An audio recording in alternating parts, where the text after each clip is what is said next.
fait, je travaille sur la thématique de la lutte continue.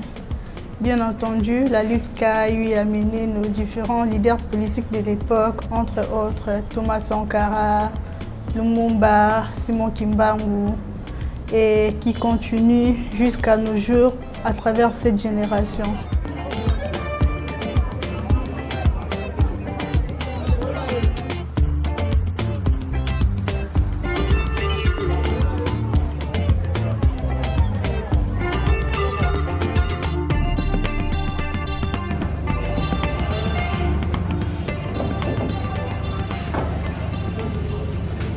Ici, il y a des jeunes qui tiennent différentes armes, couteaux, pierres, fusils, flèches, arcs, bouteilles cassées, tout ce qui est à leur disposition pour défendre les pays.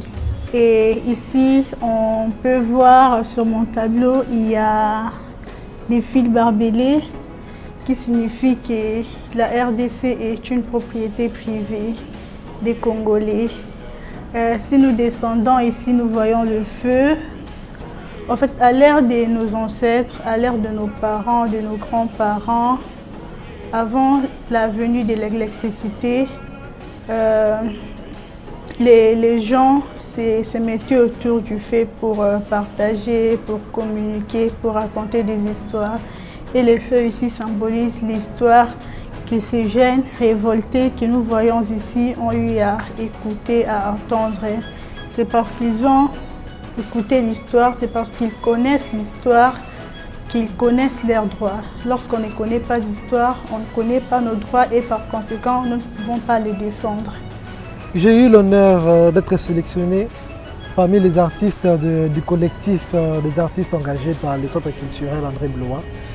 Et il a fallu que je fasse partie d'un très grand projet, d'un projet d'exposition qui tourne autour des valeurs africaines en général et de la résistance du peuple congolais dans l'histoire, de manière globale. Donc il a fallu que je puisse un peu quitter mon cercle de prédilection parce que je suis connu pour être un artiste réaliste. Généralement, quand je fais un dessin, je me contente de reproduire ce que je vois ou du moins de reproduire une réalité.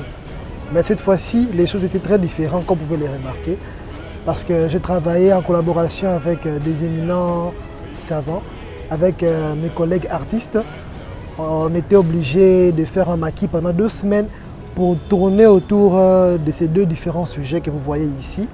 Ici, on parle du panafricanisme et ici, on parle de la résistance des travailleurs de manière générale. Donc il a fallu qu'on puisse prendre beaucoup de temps pour réfléchir sur ces différentes thématiques et quitter un peu le style habituel. Et donc c'est un travail qui a demandé beaucoup de concentration, beaucoup de pertinence et les éléments que vous voyez ici sont très symboliques les uns les autres.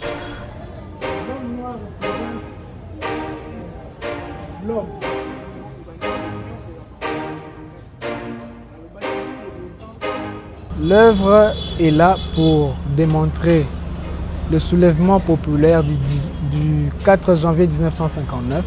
Il y a eu des événements qui se sont passés, mais par rapport à cette date précise, à ces dates qui ont marqué l'histoire de notre pays, on sent qu'il y a vraiment de la laxité. C'est un peu trop laxe et je dirais la révolution est devenue un peu trop basse. Nous voulons encore sortir, je dirais, commémorer nos actes passés par des gestes qui sont justes et revendiquer quelque chose qui est juste.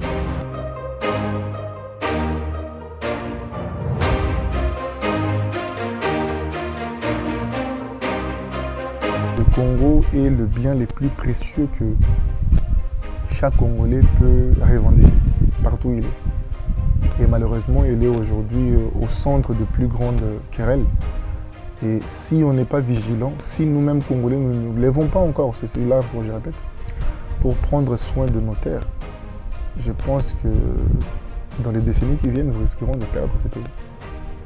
Et voilà pourquoi c'était un message important de rappeler au peuple que ce pays n'est pas à vendre. Congo is not for sale. Le Congo n'est pas à vendre. Il est de notre responsabilité, notre devoir de défendre le Congo bec et ongle parce que c'est notre héritage à tous. Les futures générations qui viendront, nous devons leur léguer quelque chose. Pas un pays vendu, mais un pays dont ils ont tous les documents que c'est les leurs. Le message est que le peuple n'est pas là pour baisser les bras. Le peuple n'est pas là pour se taire quand il faut parler.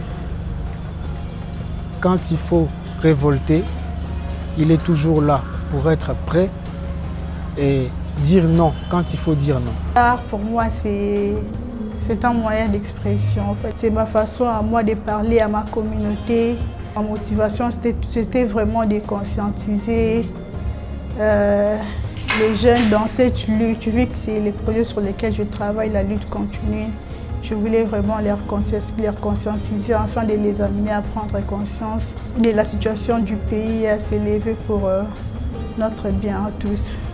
Le message que moi je lance face à cette situation est que le Congolais doit s'élever, l'Africain doit s'élever et prendre soin de lui-même. Toutes les nations du monde ont connu des problèmes et toutes les nations qui sont aujourd'hui des grandes nations ont pris leur destin en main. Il faut que nous puissions arrêter avec cette histoire de tout le temps responsabiliser l'autre. C'est ce que nous sommes censés faire.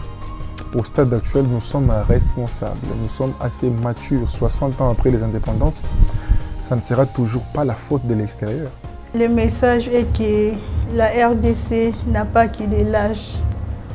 Il y a des hommes et des femmes consciencieux qui ont bien évidemment écouté l'histoire, qui connaissent l'histoire et qui sont prêts et qui d'ailleurs s'élèvent pour défendre la RDC, pour défendre notre pays. Nous ne sommes pas oisifs. Le message à lancer à mes frères congolais est de se prendre en charge en fait. Et aux jeunes surtout de ma génération, nous devons nous lever chacun dans son secteur, de travailler sérieusement pour défendre la cause commune que nous avons, le Congo. Premièrement, je tiens à transmettre à la face du monde qu'en République démocratique du Congo, il existe plusieurs richesses.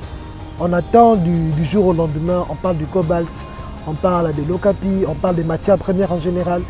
Et l'image que l'étranger a de la RDC, c'est un pays qui est riche, c'est un pays qui est très diversifié dans sa richesse aussi. La musique, la SAP et tout ça, c'est que je tiens particulièrement à transmettre comme message au monde entier et qu'il existe une classe en RDC qu'on appelle des artistes aussi. Nous sommes des artistes penseurs, nous sommes des artistes qui réfléchissent, qui connaissent la réalité qui se passe dans notre pays et qui sont prêts à mettre en avant leur talent pour dénoncer ce qui se passe de mauvais ici chez nous, mais aussi pour parler de l'image positive aussi qui est en RDC.